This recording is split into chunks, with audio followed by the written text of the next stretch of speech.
Botanic haven চ্যানেলের পক্ষ থেকে সবাইকে জানাই প্রীতি ও শুভেচ্ছা। আমার শারীরিক অসুস্থতার জন্য আমি কিছুদিন আপনাদের সঙ্গে কিছু শেয়ার করতে পারিনি। এখন একটু শরীরটা ভালো, সেই ফাঁকে ফাঁকে আমি আবার আসবো আপনাদের কাছে বিভিন্ন নতুন নতুন তথ্য এবং খবর নিয়ে। প্রায় আপনারা অনেকে আমাকে বিভিন্নভাবে প্রশ্ন করেছেন যে গ্যাপ কি, তাই আজকে নতুন অনেকেই গ্যাপটা সম্পর্কে খুব ওয়াকিবহাল নয়। কিন্তু এখন দেখছি যে স্মার্ট ফার্মিংয়ের যুগে বা আধুনিকতম ফার্মিংয়ের যুগে গ্যাপ কথাটা খুবই প্রচলিত। গ্যাপ কথাটার পুরো নাম হচ্ছে গুড এগ্রিকালচার প্র্যাকটিসেস। আমরা যে ধরনের ফার্মিং সিস্টেম বা এগ্রিকালচার প্র্যাকটিস করি, সে ধান চাষ, গম চাষ, বিভিন্ন সিরিয়াল চাষ, ভেজিটেবল চাষ, হর্টিকালচার চাষ, প্রত্যেক চাষের মধ্যে এমনভাবে ত্রুটি থাকে যে ত্রুটির মধ্যে আমরা প্রচুর পরিমাণে পরিবেশ দূষণ দেখতে পাই, যে ত্রুটির মাধ্যমে আমরা প্রচুর রোগ পোকার উপদ্রব দেখতে পাই। সবগুলোকে একেবারে নিঃশেষ করার জন্য, সবগুলোকে ম্যানেজ করার জন্য আজকে আমাদের পোকা তাড়াবার জন্য আমরা পোকা নিয়ন্ত্রণ বলি না, পোকাকে তাড়িয়ে দিই, অর্থাৎ ম্যানেজমেন্ট করি। সুতরাং IPM, ইন্টিগ্রেটেড পেস্ট ম্যানেজমেন্ট। আবার উদ্ভিদের যে খাদ্যগুলো আছে এই সম্পর্কে আমাদের ধারণা এত কম, আমরা প্রায় ভুল করে থাকি। যেমন একটা উদাহরণ দিই আপনাদের, আমরা DAP বলতে বুঝি যে ওখানে পটাশ আছে যেহেতু পি। কিন্তু যাক, আমি বলতে চাইছিলাম যে আমাদের বিভিন্ন সময়ে চাষগুলোর যে ধাপ আছে, সেই ধাপে আমরা এমন কিছু ত্রুটি করে থাকি, এমন কিছু ভুল করে থাকি যেটা পরবর্তীকালে উৎপাদনেও তার প্রভাব পড়ে, অর্থাৎ উৎপাদনে প্রচুর ক্ষয়ক্ষতি হয়। এবং সব থেকে যেটা ক্ষয়ক্ষতি হয় সেটা হলো এই পরিবেশের ওপরে তার প্রভাব। সুতরাং ফার্মিং সেক্টর থেকে, এগ্রিকালচার প্র্যাকটিস থেকে প্রচুর পরিমাণে পরিবেশ দূষণ হয়। এই সম্পর্কে আধুনিক চাষিরা যারা স্মার্ট ফার্মিং করে তাদের এটা সুন্দরভাবে জেনে রাখা ভালো। তাই আজকে আমাদের এই আলোচনার বিষয়বস্তু হবে যে কিভাবে আমরা গুড এগ্রিকালচার প্র্যাকটিসটা করব।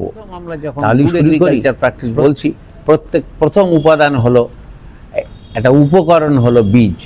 সুতরাং নিশ্চয়ই আমরা বীজটা যদি সংশোধিত বীজ হয় বা সার্টিফাইড সিড হয় বা রেজিস্টার্ড সিড হয় বা ফাউন্ডেশন সিড হয় তাহলে খুবই ভালো। তাও যদি না হয় তাহলে আমরা নিজস্বভাবে একটা চাষি তার ঘর থেকে উৎকৃষ্ট মানের বীজ সংগ্রহ করে সেটা বীজ শোধন করে তারপরে চাষ করবে। দ্বিতীয় কথা হলো, যেখানে আমরা বীজটা ফেলবো সেটা হচ্ছে মাটি। আমাদের এই নলেজটা রাখতে হবে যে কোন ধরনের মাটি কোন ফসলের পক্ষে খুব উপযোগী, মাটির pH কত, মাটির জল ধারণ ক্ষমতা কত। অর্থাৎ যে ফসলে জল খুব কম লাগে সেখানে, যেখানে নিচু জায়গা সেটা যদি দিই তাহলে দেখা যাবে জল বেশি। এই জ্ঞানটা রেখে, এই সচেতনতা রেখে আমরা যদি বীজ বপনের প্রস্তুতি নিই তাহলে প্রথম কথা কি হলো, বীজ শোধন আর মাটিটার সম্পর্কে জেনে মাটি শোধন। মাটি শোধনের সময় এবারে যে বীজটা লাগাবো নিশ্চয়ই আমরা প্রত্যেকটি ফসলের জন্য একটু নির্ধারিত জৈব সার এবং রাসায়নিক সার আছে, আমরা সেই নির্ধারিত জৈব সার বা রাসায়নিক সার দেব। এবং রাসায়নিক সার যেটা দেব সেটা হচ্ছে ব্যালেন্স ফার্টিলাইজার। অর্থাৎ একটি উদ্ভিদ NPK খায়, অর্থাৎ নাইট্রোজেন, ফসফেট, পটাশ, তার সঙ্গে কিছু অনুখাদ্যটা অভাব হলে তবে আমরা সেটা দেব। এবং সেই সঙ্গে জৈব সার প্রচুর দেব। এই জৈব সার নানাভাবে আমরা ভিডিওর মারফতে আপনাদের কাছে পৌঁছে দিয়েছি যে জীবামৃতম দিতে পারেন, ট্রাইকো কম্পোস্ট দিতে পারেন, ভার্মি কম্পোস্ট দিতে পারেন। তাও যদি না হয় গার্বেজ সারটা অন্তত ব্যবহার করুন। বাড়ির আশেপাশে যে জঞ্জাল সার আছে সেগুলো দিয়েই আপনি আপনার সার খরচ কমিয়ে দেন। অর্থাৎ মাটিতে প্রচুর পরিমাণে হিউমিক অ্যাসিড দেন। আপনার রান্নাঘর থেকে উৎপাদিত সার, আমি তাকে সার বলি, এই উৎপাদিত যে ফেলে দেওয়া জিনিস সেগুলো দিয়ে খুব একটু ব্যাকটেরিয়া দিয়ে সেগুলো খুব উৎকৃষ্ট মানের সার তৈরি করুন। তাহলে সারটা দিলেন, বপন করা হলো এবং এই সাথে সাথে ঠিক 21 দিন পরে আপনি একটা ক্লিবায়ো বলে একটা জাপানি টেকনোলজিতে যে জৈব ওষুধ উঠেছে, একাধারে সে কি করবে, রোগ পোকা তাড়ায়, গাছের বৃদ্ধি ঘটে, গাছের ফুল ফল বাড়ায়। সেই সাথে সাথে যদি আপনারা মাইক্রোরাইজা ব্যবহার করেন, অর্থাৎ আমি বলতে চাইছি যে গাছের বৃদ্ধির সময়কালীন যে সার বা উপকরণগুলো দেবেন সেটা যদি জৈব হয়, অর্থাৎ যদি ব্যাকটেরিয়াজাত সার হয়, যদি নিম ঘটিত কীটনাশক হয়, যদি ছত্রাক ঘটিত কীটনাশক এবং ছত্রাক ঘটিত সার হয়, তাহলেই আপনার খরচটা জিরোর দিকে চলে যাবে এবং উৎকৃষ্ট মানের ফসল হবে, এবং যে ফসল হচ্ছে একবারে নির্বিষ ফসল।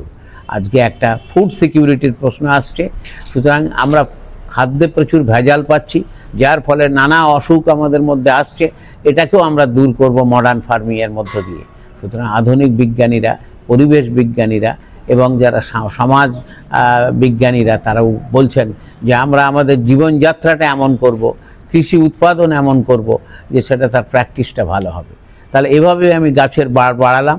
এরপরে গাছের রিপ্রোডাক্টিভ ফেজে কী আসে? রিপ্রোডাক্টিভ ফেজে আমরা হরমোনের ব্যবহার করতে পারি, সেটা বায়ো হরমোন ব্যবহার করতে পারি। সেই বায়ো হরমোন ব্যবহার করে ফলন 10 গুণ বাড়িয়ে দেওয়া যায় শুধু একটা মাত্র প্রয়োগ করে। ক্লিবায়ও তার মধ্যে একটি অন্যতম, মাইকোরাইজা একটি অন্যতম। এইগুলো আমরা ভিডিওর মাধ্যমে আপনাদের জানিয়েছি। আপনারা সেগুলো নিজেরা বাড়িতে তৈরি করে, হিউমিক অ্যাসিড আপনারা নিজেরা বাড়িতে তৈরি করে সেটা ব্যবহার করুন। তাহলে দেখা যাবে খরচের বহর আমরা কমাতে পেরেছি, কৃষি উৎপাদন বাড়ছে এবং পরিবেশ সুরক্ষিত থাকছে। আমরা অধিক সার ব্যবহার করলাম না, যেটুকু সার দিলাম আমরা ন্যানো টেকনোলজির ন্যানো সার ব্যবহার করলাম, তাহলে ওই সার মাটিতে গিয়ে মাটির দূষণ কমালো, সেই সাথে সাথে আমার পরিবেশটা সুরক্ষিত হলো। সুতরাং আমরা এমন ফার্মিং করব যে আমাদের চারদিকের উপাদান, পরিবেশের যে উপাদান, যে জৈবিক উপাদান, অজৈবিক উপাদান, যে বায়োটিক কম্পোনেন্ট, অ্যাবায়োটিক কম্পোনেন্ট, সেগুলো সবই ব্যবহার হলো, অথচ সুরক্ষিত থাকলো। এবারে ফলটা যখন পাকলো, সুস্বাদু ফল আমরা হারভেস্ট করলাম। হারভেস্টের পরে আমরা বিপণনের ব্যবস্থা করব। সেই বিপণনটা কি করে করতে হবে? বাজার যেমন চায় সেভাবেই আমরা হারভেস্ট করলাম, সেগুলো গ্রেডিং করলাম, ছোট বড় বাছাই করলাম, সেগুলোকে সংরক্ষণের দেশীয় পদ্ধতি আমরা ব্যবহার করলাম, এবং আজকাল কিছু জৈবিক পদ্ধতি আছে সেটা ব্যবহার করে আমরা একটা ফসলকে অনেক দিন সুরক্ষিত রাখতে পারি, এবং সেটা বাজারে আমরা কিষাণ বাজারে গিয়ে অকশন সেলের মাধ্যমে সেটা বিক্রি করব। আর সমবেতভাবে আমরা সমবায় ভিত্তিক বিক্রি করব। সেটা আমরা যদি ফার্মার্স প্রডিউসার কোম্পানির মাধ্যমে এটা চালিয়ে দিই, তাহলে প্রত্যেকটি চাষির ঘরে টাকা আসবে, প্রত্যেকেই আমরা মুনাফা পাবো। এই টোটাল একটা গাছের বীজ সংগ্রহ থেকে হারভেস্ট পর্যন্ত, হারভেস্টের পরে আবার গাছের যত্ন, আবার মাটির যত্ন, আবার বীজের যত্ন, আবার চারার যত্ন, আবার ফসলের যত্ন বা ফলের যত্ন, এই প্র্যাকটিসটাকে বলা হয় একটা ইন্টিগ্রেটেড সিস্টেম, ইন্টিগ্রেটেড ম্যানেজমেন্ট। এবং টোটাল ম্যানেজমেন্টটাকে, টোটাল প্র্যাকটিসটাকে আমরা বলবো গুড এগ্রিকালচার প্র্যাকটিস। আশা করি আপনারা আমার এই কথাগুলো একটু তত্ত্ববহুল হলেও, একটানা কিছু বক্তব্য রেখেছি বটে, কিন্তু এই প্রত্যেকটি জিনিস আমরা শেয়ার করেছি আপনাদের সঙ্গে। পরিবেশের উপাদানকে অক্ষত রেখে বায়োটিক কম্পোনেন্ট এবং অ্যাবায়োটিক কম্পোনেন্টের সুন্দর ব্যবহার করে আমরা যদি ফুড চেইন এবং ফুড ওয়েবটাকে ব্যবহার করে আমরা যদি কৃষিকাজ করতে পারি, তাহলে সেই কৃষি হবে বিজ্ঞানসম্মত, সেই কৃষি হবে হাইজেনিক এবং সায়েন্টিফিক কাল্টিভেশন। এই বলে আজকে আমার এখানকার ভিডিও শেষ করছি। আমার প্রিয় এবং আদরের সব ভিউয়ার্স, তারা আমার এই বিজ্ঞানের নীতিগুলো, বিজ্ঞানের প্রায়োগিক বিদ্যাগুলো অনুসরণ করে যদি আপনারা টবে ফসল করেন, সেটাও এইভাবে করুন। যদি ছোট্ট একটা ব্যালকনিতে ফসল করুন, সেটাও আপনারা সেভাবেই করবেন। আমি যেখানে বসে আছি দেখুন, সুন্দর একটি ব্যালকনিতে চারদিকে সবুজ। সুতরাং আসুন আমরা সবুজের সমারোহে আমাদের প্রাণটাকে সবুজ করে দিই, আমরা প্রাণবন্ত হয়ে উঠি। আমরা বলতে পারি এই পৃথিবীকে মানুষের শ্বাস নেওয়ার জায়গা করে দিই। আমাদের বাতাস দূষণ বন্ধ করি, জল দূষণ বন্ধ করি, আর শব্দ দূষণও বন্ধ করি। আজকে পৃথিবী ভীষণ অশান্ত। এই অশান্ত পৃথিবীর মধ্যে ভারতবর্ষ সবাইকে শান্তির বাণী দেয়। সুতরাং আমরা শান্তির বাণীতে বিশ্বাসী। ভারতবর্ষের আধ্যাত্মিক শিক্ষা হচ্ছে শান্তির। সেই শান্তি যেন চারদিকে ছড়িয়ে পড়ে, আমরা স্রষ্টার কাছে কামনা করব। হিংসা দূরে থাক, শান্তি, সমৃদ্ধি এবং সৌহার্দ্য বজায় থাকুক।